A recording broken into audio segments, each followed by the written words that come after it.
We always say in user experience that we want to delight people. It's a very subtle word, really, if you think about it. I use it when I talk about humor as well. I don't want you to roll on the floor laughing. I just want you to feel that sort of delight, that sort of lift. And the thing that lawyers don't understand is that just fixing that process will mean that their customers or their clients already trust them before they have even said anything. Welcome to Legal Off The Leash, the podcast where we take the legal profession out of the box and into a happier, more fulfilling future. We're your hosts, Elizabeth de Stadler and Scott Simmons. And today we are all on our own and talking about legal design. Scott, why are we talking about legal design? Well, the reason we're talking about legal design is, for me, I think with everything that's going on about AI and all of this talk about user experience and how legal design impacts that. And you're going to be the one to lead a lot of this. I'm going to be asking the questions and you're going to be doing a lot of the talking on this. I find it really interesting because I think legal design is so important to the future of the legal profession. I also think it's something that is paid a lot of lip service to. I think a lot of people talk about it, but actually haven't got the interest in practice to do what legal design has the potential for it to do to the legal profession. And I think with so much conversation out there about the future of the legal profession and the impact of AI, I wanted to have this conversation with you because this is something that you deal with a lot. And I think it's as a conversation starter, I think this is really important. Yeah, absolutely. I think there are lots of misconceptions about legal design. Most people we talk to think that it's a matter of slapping some icons on a document, or we get a lot of people say, well, you're going to make it pretty, aren't you? And I go, no, we're going to make it functional. So I think the role of legal design in an AI-driven world is twofold. I think legal design can be used in order to make AI tools accessible to the users. If I think about the legal-specific tools that I've seen, many of them are not user-friendly. So that's the first role for legal design. The second one is when you are writing documents like agreements, or policies or whatever, really, we can apply legal design to anything. If you feed your AI model templates that are bad, it's going to spit out bad contracts just faster. It always reminds me of this quote, I can't remember who it belonged to, said, transformation is like turning a caterpillar into a butterfly. But if you make changes without the transformation bit, all you get is fast caterpillars. That's excellent. I love that. So let's take it all the way back. You know, let's not have the focus necessarily on AI, but is there a definition of legal design that you have, that you use, that you like? And where does legal design even come from? I don't know where it comes from, or, like the history of it, but basically what it is design thinking, which is a problem-solving technique, and then you apply it in legal contexts. It's nothing else. It's just design thinking in a legal context. And I describe it as a problem-solving technique. It's just a series of steps, although they're often not linear. You often tend to jump around a bit. It's a series of steps that you take in order to ask yourself, how might we, which is one of our favorite sort of phrases, how might we, and then you state the problem, how might we make this contract more accessible, for instance, and then you come up with a strategy. And is it the case that you're trying to look at it from the client's perspective, from the user's perspective? Yeah, absolutely. So the first step in the process is empathy. So we do a lot of things like we create empathy maps where we try and really articulate what it is that user wants, what they're experiencing, what generally their life experiences are. When we get really fancy, we actually do a variety of tests, but we'll work with the marketers to understand what something is aimed at, or work with lawyers to understand who typically the parties are and who at an organization is likely to read the document or it's usually contract managers and a variety of people who have to work with a contract. And then we have focus groups often, so they can tell us their experiences and who they are. And it makes it a huge difference who they are at a fairly sort of detailed. People are always surprised in how much detail we go into when we try and analyze the user. So the obvious one when it comes to legal design would be contracts, and we'll get into that shortly, because I think that's just a whole conversation Yeah. anyway about the history of law, the present of law, and the future of law. But I think people think that the user experience is just down to the contracts. But actually, the user experience is all the way through the client or customer journey. Yeah. And when you're talking to law firms about legal design, how often do they say to you, we want to have a review of the entire customer journey, the entire user experience? You can't, you're laughing because Never, it does ever, feel like ever. a right. And this is I think why I wanted this conversation, because I Yeah. think for law firms it's just, well, can we have a conversation about making our contracts more user friendly before it goes, well, actually, hold on a second, we need to have a conversation about going into court and all that, and we'll talk about that. But the user experience starts when Yeah. a prospective client starts looking for their advisor if they don't already have one. And isn't that where law firms of the 21st century should be starting with this kind of conversation? Yeah, I mean, to answer your question, they never ask the question. And I always, when I get asked the question, that question very often, and I always say to people, why do you think there are no misrepresentations like clauses in contracts, right? It's because the lawyer drafting the contract has no earthly idea what information the person signing it has been given, right? So they want to make sure that you can't come afterwards and say, okay, but so-and-so told me this. That is the whole reason for that, right? So they don't look at what came before. They also don't look at what came after. So very often, my first question when I look at a contract is to say, which clauses have been litigated? Which clauses have gone to arbitration? Which clauses do you get questioned about? Which clauses are being negotiated most often? So you have to look at the contract in the whole context. I want to go back to something that you said at first. So obviously, I focus on contracts because I am a contract designer, but legal design is being used in a lot of contexts. So as I said, it can also be used in product design. So when you think about the user experience for whatever tool you've designed, it can be used in process design. So it's often used on court processes and things like that, which people think can't change, but they absolutely can. Sometimes we use it for organizational design, so to look at problems within teams. But you can use it on any problem, really. And if you could have a magic wand and say to legal businesses outside of contracts, because we're going to come on to contracts, because again, I think that's where it gets really, really interesting. But for you, for legal businesses that talk about the user experience, customer client experience, Yes. what would you want law firms to be thinking about beyond the contract? Where would you want them to be saying, okay, this is something that we should be looking at as well? Start with their websites. Go on. Right. I find, and I base this on how often people comment on our website, their websites are still really written for other lawyers, right? It's like they're talking to themselves. Right. So they're not good at describing what they actually do and what the value is of what they do. I mean, you work with this every day as well. So that's the one thing that's really important, is again to go right back to the start. Like, how are people hearing about you?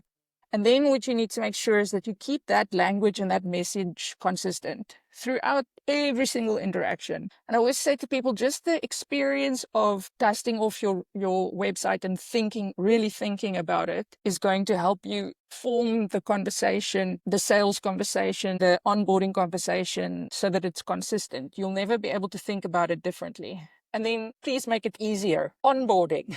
Yeah. Yeah. Because what happens is you go, it's all hunky-dory. We decide that we're going to be in this relationship. And then all of a sudden I'm being confronted with like a system that's it's impossible to upload documents. I must email you documents. The instructions aren't clear. Like your proof of address must be less than 3 months old. So then you come back to me and say, I must do it again. There's just such a break between the nice conversation I had with you about everything you're going to do to help me. Let's looked at how that onboarding process works, mostly because it's not done by the lawyer, but you have to look at it. Stuff like that. We always say in user experience that we want to delight people. It's a very subtle word, really, if you think about it. I use it when I talk about humor as well. I don't want you to roll on the floor laughing. I just want you to feel that sort of delight, that sort of lift. And the thing that lawyers don't understand is that uh, just fixing that process will mean that their customers or their clients already trust them before they have even said anything. I think that's amazing. Actually, you want to delight your clients, you want to delight your customer. It's such a fantastic, kind of vivid word, and yet it's so alien to the conversation that a lawyer might have about themselves, their service. Yeah. I've never heard that word used. And you go back to the onboarding process. So when I was first practicing law at the beginning of the 2000s, people would have to come in with their passport, and it would have to be certified in the office, or they'd have to go to someone else's office if they weren't near you to get it certified, and then they'd have to send it into you. That was pretty much 20 odd years ago what was available to us. Okay, that was the way that it was done. 20 odd years later, and you have at your fingertips now anti-money laundering apps whereby you can take a picture of your passport, you can take a photo of your own face, and it can do the facial recognition, it can compare the two, but it's getting done. And yet still, the number of law firms out there that still require you to do it all on paper, to sign and send back the terms of engagement, and that it's got to be all done through email, and they don't even have e-signatures as the sort of basic thing.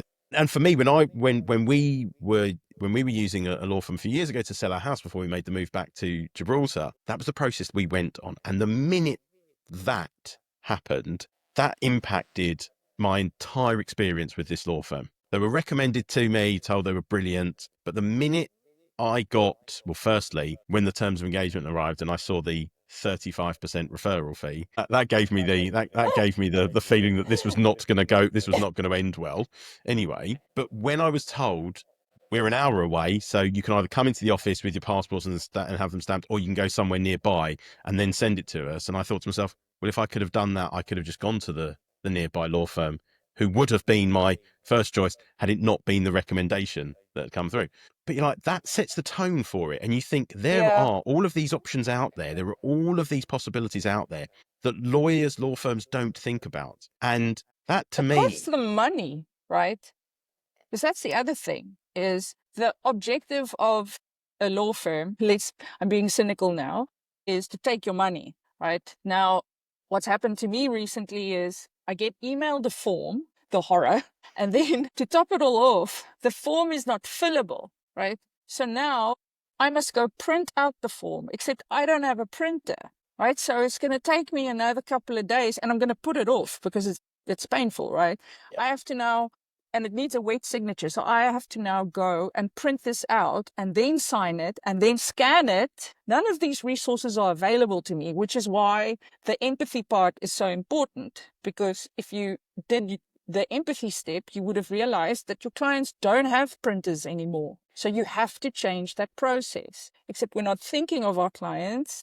And we've always used this form and we think it's not a problem because people are doing it, but you're not thinking even with a business mind, right? Because there's a delay. So it delays the moment that you can charge the client that deposit or start the work or whatever. Why do you think that is? Why do you think they think like that? That they don't think with empathy. They think, well, this is how it's done. This is how I would do it. But they're thinking that because that's how it's currently done. Why do you think they think like that? They're not trained to think in another way, right? We talk about this quite often, or many people talk about this quite often, how you go through university and you're not learning a single management or business principle, at least not in South Africa. So you get taught the law. So that's what you're good at. I think naturally some people are better at it than others, but you need to cultivate it. And I just don't think people or lawyers need to understand that they need to cultivate this and why it is important. Okay, so now let's go on to contracts, because this is kind of an area that's a specialism of yours, and I love this as well, because I think there's so much to go into on here. Probably we won't have the time to go into it massively here, but we'll see. And I suppose I just want to say to you, go. But legal design for contracts, go. I'll tell you my story and then we'll take it from there. So around about 2008, a piece of legislation came into force in South Africa called the Consumer Protection Act. And it was actually quite forward thinking because they put in a provision that said that any document that has to be given to a consumer has to be in plain language. And because my father and my mother are linguists and my father specialized in business communication, I immediately thought, here's a way to combine our skills. We're very close, so I didn't mind that. And I also studied document design. So that's how it started for me, was plain language, right? So for a long time, I called myself a plain language practitioner. And then when COVID hit 2020, we all had a bit more time. And I decided, oh, let me do a course in legal design, not thinking that what I was doing is legal design. But it turns out it's exactly the same methodology to plain language. So this kind of mimics also what people should think about. Like, legal design is not about what the document looks like, or just about what the document looks like. And you don't have to go as far as visualizing your contract. So it starts with plain language for me. So not translating the agreement, but transforming it into something that people can actually understand. Then comes, okay, is there anything I can do to the layout of this document? Because there's a hell of a lot that you can do just through layout and font choices and stuff like that. And there's lots of research about this. And then comes are there any aspects of this that we can visualize? And will that be convenient for this audience? Because sometimes visualizations aren't convenient in negotiated contracts, especially because you can't redo your little graph or your little process flow every time someone amends it. So you have to think very carefully about if it's functional. And this all fascinates me. I think the reason why I chose contracts is, if you think about it, the economy is essentially a series of contracts. And there's a lot of research has been done on a concept called relational contracting. In fact, I can't remember their names, but two economists, one were awarded a Nobel Prize, not a Nobel Peace Prize. Although, it stops disputes, so maybe that would have been appropriate. But relational contracting can really open up an economy. So it's important. I think people underestimate how important contracts are. So, plain language. How are you defining plain language? There's an ISO standard for it now, so that really helps. So we look at, is the document understandable and useful and relevant for the target audience? The sort of softer definition is, once they read the document, do people understand it and do they know what to do? That's a softer, less technical definition. So this works for contracts because the main thing that I want in a contract is for everybody to understand their roles and their responsibilities. That is all a contract is, really. Then there's all kinds of things around it. I often delete boilerplates, which makes lawyers' heads explode. Someone said to me, when I was having this conversation on LinkedIn, someone said to me, but contracts are made for litigators. No, contracts should be, and I'm borrowing this from colleague in Australia who works with comic contracts. That's a whole different level, right? Camilla Anderson. And she said a contract should be not about dispute resolution, but about dispute elimination. If your contract's going to court, You've lost. The parties have lost for several reasons. The first one is, I don't know any relationship survives a court case. I mean, I used to be a litigator, an insurance litigator. I've seen this. The second thing is, so that relationship is gone. The commercial value of that relationship is gone. And you're going to get to pay a lot of money for, at best, a 50-50 chance of it coming out. I mean, anybody who tells you it's more than 50-50 are flat out lying. I mean, it depends on when last the judge ate. Really? There's been research on this. If you catch a judge before lunch, they give much higher sentences than after lunch. Yeah, there's research. It's true. That's Right. how arbitrary it is. So here's what's interesting about it, isn't it? Is that we're talking about user experience, and somebody says contracts are made for litigators. I've always said, like you have just said there, I've always said, well, no, the contract's supposed to be the terms of the relationship, supposed to be supposed to preserve the relationship. And it fits beautifully, therefore, into legal design, because you're focused on not just the user experience. Oh, I can understand this, but you are focused on making sure that their relationship with their counterpart never goes bad. So you want to talk about user experience. No client wants their relationship, their commercial business relationship, to end up in court. They want to be able to say, we've hit a snag, but we know what to do because the contract tells us in clear, plain language how to deal with this situation. And my biggest concern with somebody who says contracts are written for litigators is that it almost sounds like this has got nothing to do with looking after your client and everything to do with making work potentially Yes, exactly. in the litigation team. And if you ever want to understand why clients get frustrated with lawyers, or why this narrative around lawyers making money out of people's bad luck or misfortunes, or Sharks. it's when lawyers make comments like that are, well, contracts are made for litigators. No, they're not. And we should be working harder to make them understandable to clients so that they can work this stuff out, these situations out on their own. Why don't we write more contracts in plain language, do you think? Again, training. So I think legalese is hereditary, right? If the first time I get asked to draft a sale of shares, right? Also a true story. That was my first agreement. I have no idea how to draft a sale of shares because even though I was top of my class in contract law, at that point I had never seen a whole contract.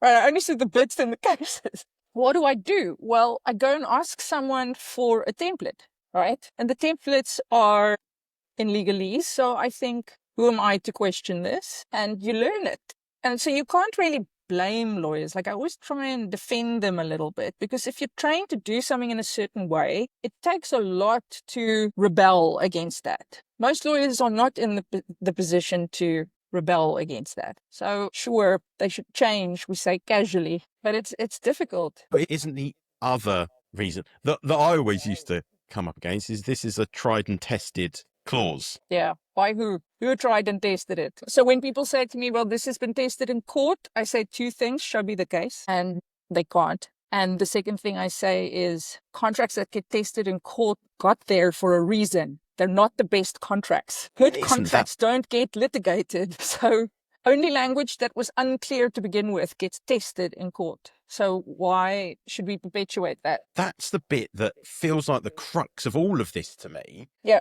Why are contracts written maybe like they were written 100 years ago or 150 years ago? They're still being written the same way because that's how it's always been done. And we are creatures of habit and precedent and right. But why are we waiting to change the wording until it's gone through court? Why aren't we writing these contracts in language that everyone can understand so that they don't have to end up in court? Why do you think that we're not there yet? I honestly think it's easy to convince a lawyer to change, but it's actually very difficult to do. Like writing in plain language is harder than writing legalese. Especially you're fluent in legalese, you're not fluent in plain language. I've got the luxury of having in my team, we don't have a lot of lawyers. We have information designers, we've got copywriters, we've got technical writers. So that's a hell of a lot of effort to go to. I only get to write the first draft and then they fix it. Actually, what I do, so my function, and I would advocate for firms to get these resources. They're not expensive compared to lawyers, right? And you can also get a lot of excellent AI tools that will help you a lot to write like this to begin with. But my role is to figure out what has to be said and what can be deleted. The biggest compliment I ever got from a client was when they said, I basically pay you to delete stuff. Yeah. Like that's like when I work with especially commercial agreements, you'd be astonished the amount of stuff that I can delete. It's because they're using templates and they're not thinking, how does this template operate for this deal? So there's stuff in there that's just irrelevant. That's just sloppy lawyering, let's face it. But boilerplates are my favorite, right? So the funny thing about boilerplates, so if you think about an entire agreement or a whole agreement clause, that's the most litigated clause in contract law, because generally what happens is the contract somehow doesn't meet an expectation that people created when they were talking to each other. So like the lawyers are clinging to the entire agreement clause, except that it's put at the bottom of the contract under a heading called general. It should be the first thing. Like boilerplates are either rubbish, like one gender will also include the other. That's a little bit offensive, but then you don't find any personal pronouns anywhere in the contract anyway. Or they are actually really important and they should be given a position of prominence, not, hidden. But also Yeah. very, very often they are irrelevant boilerplates. Yeah. Yeah. But Right. we put them in because they've always been there. Yeah. And they're kind of like, it's a cover all, isn't it? It's just like, I well, don't we even probably think don't they need read it, it. but we'll put it in there just kind of in case. But it's not needed. It's not relevant. Yeah. But it's our standard, so we're keeping it in. And you end up not arguing the point because you're like, well, we can't keep going backwards and forwards on this because the client's paying for it. It doesn't need to be in there, but they're not backing down. Literally, I'm thinking back to my days of dealing with stuff like that. It's actually making me feel, it's actually making my chest hurt. Because the number of times that you'd be just arguing over stuff like this, it's not relevant in this matter, doesn't need to be there. Yeah, but it's always been there. We're not. Yeah. Yeah, and you're just like, well, Yeah. okay, well, I'll go back to my client and I will explain to them why it's there. But The latest is pages and pages on personal data when no personal data is changing hands. I'm like, this is an agreement for apples. Yeah. Right? Or confidentiality clauses. That's my other favorite. Please don't share your trade secrets with me. Please don't. So good. I So don't good, want to know actually. how Coca-Cola is made. It's a great story about how Coca-Cola used to be made. Yeah, this brings us back to something you and I have spoken about quite often, and something that scares me about this age of AI is the complete and utter lack of critical thinking. The habit of copying and pasting templates or previous agreements that you did without thinking how it applies to this context. For me, that's just bad lawyering before we even get to plain language, That's what you're there for, is to manage the risk in this context. The other day, and this happens often, the other day I got an agreement that had the previous parties' names in it. They didn't even change the names of the parties. I'm like, Control F, That's just Really? embarrassing. God. And you know what's funny? I almost feel like AI is not the worst thing to happen to critical thinking. I actually think templates might be the worst thing to happen to critical thinking because people are so heavily reliant on them that if they're in there, they must be in there for a reason. And if they're not square bracketed, as in like, here's the option to take them out. If they're not square bracketed, they have to stay in. And you're like, we're trained to be critical thinkers. Should be. Templates come along.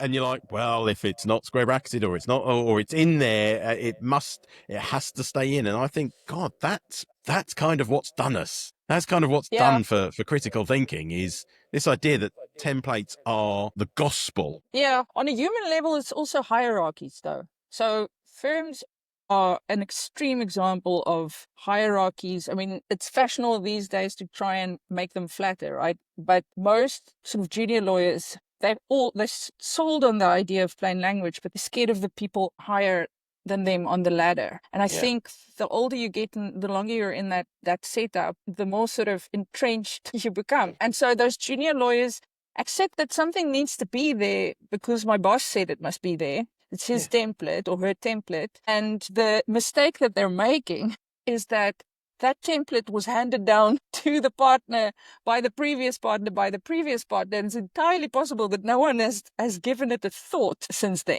Well, no one has critically thought right about whether or not. And this is what I mean.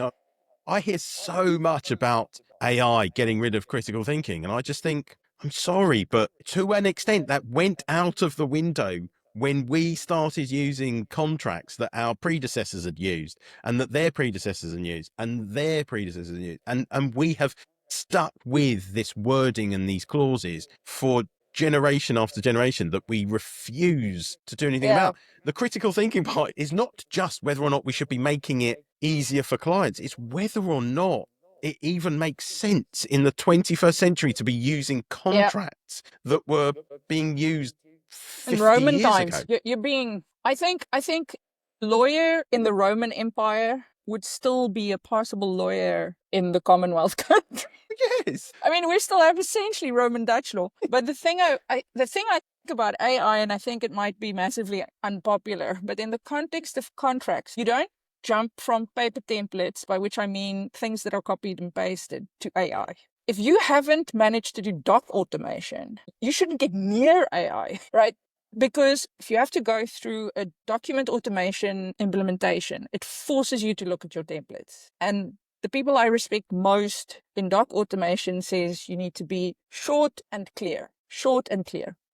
So I really think it's worth still going through a doc automation exercise, which has been around for decades, and then thinking how AI can improve that. Right, and I know we probably need to bring this to a close, but I think document automation is an interesting one because, again, there is this process by which you should be going through to get to that point with AI of kind of like standardization, optimization, and then automation or AI. But to me, document automation is so important, and yet its user experience, It's shocking. it's all right. And that's why I think people are now looking and going, AI offers a way forward. I often think if people had got into document automation the way they should have, the gap between where they are and what AI has to offer Would be would much be smaller. much smaller. Yeah. The gains there'd still be gains. There's no denying there would still be gains. But the gains right now are huge because most law firms, their idea of document automation is not what really document automation is. The problem is that document automation is so user unfriendly, has always been not user friendly enough that actually people are going, hey, hold on a second. The user experience of AI is actually quite nice. If we can lop that on top of document automation, then we offer something here that is actually quite, and I think, the reason AI is having this generative AI is having this moment in the sun with the legal profession is because document automation didn't look at it from a user. It's not sexy. And the reality of it is that it should have spent the last however many decades making itself a bit more appealing to users so that they got on board with it in a way that was not simply, let's just download a template and hit the whatever button is to get onto the next grey bit or the next whatever it was. It should have been much more easy. And what AI has presented is an opportunity to get document automation in front of people in a way that is much more appealing. Yes, it does better at automating workflows, I think. But at the heart of it, you still have the contract. And what I worry about is all of these horrible contracts, and I sanitized my language there, I hope you noticed. All of those horrible contracts are being used as training data. Yes. And so what you're getting is the same old stuff, just faster. Yeah. And so it's a bit like fast fashion, it doesn't last long and it clogs up the rivers. It's the fast caterpillars. Well, yes. Well, I suppose it is, isn't it? Shit in, shit out. If the stuff in there is rubbish, then AI is not going to clear up the rubbish in the way that people think it's going. It's just going to enable what is this generative AI? Essentially is based on various things that I don't understand. It spits out the word that is most likely, right? Yes. That's what it does. It's probabilistic. Yes. If it's trained on legalese, it's not gonna spit out plain language. Except, I mean, we use it. We do use it. We feed it the bad contract, and then we say, okay, rewrite this so that it's understandable at this level. What you get isn't perfect, and obviously it needs to be checked. Yes. But it's a really good start. Yeah. There, I just talked myself out of a job. And on that note, I think we're going to bring this to an end for this episode. But I'm really glad we talked about this because I think it's an important subject. Others will decide on the listening numbers. But I think this is such an important subject. The jury will decide. I think this is such an important subject because I think it's getting lost in all of this conversation around AI. But at the heart of this, the legal profession needs to understand that the customer experience should be at the heart of everything we do. And we haven't even talked about the billable hour. And I'm pleased we haven't because we don't have the time to go into that from the user experience part. But I think we have to start thinking about the client experience. We can pay all the lip service that we want. But until we actually go through something like legal design thinking and really start looking at what the user experience is and what clients want, I don't think we're ever going to get fit for the 21st century. And I think it might end up just being forced on us. So I suppose my I still have a job training lawyers on human-centric law. Yeah. Yeah. I want to end off on this thing, though. We know lawyers are massively unhappy. I can say without a doubt, and I want to research this properly one day, but practicing human-centric law is more gratifying and contributes more to your wellness than the old way. I firmly believe that. Beautiful way to end things. Right. Goodbye, everybody.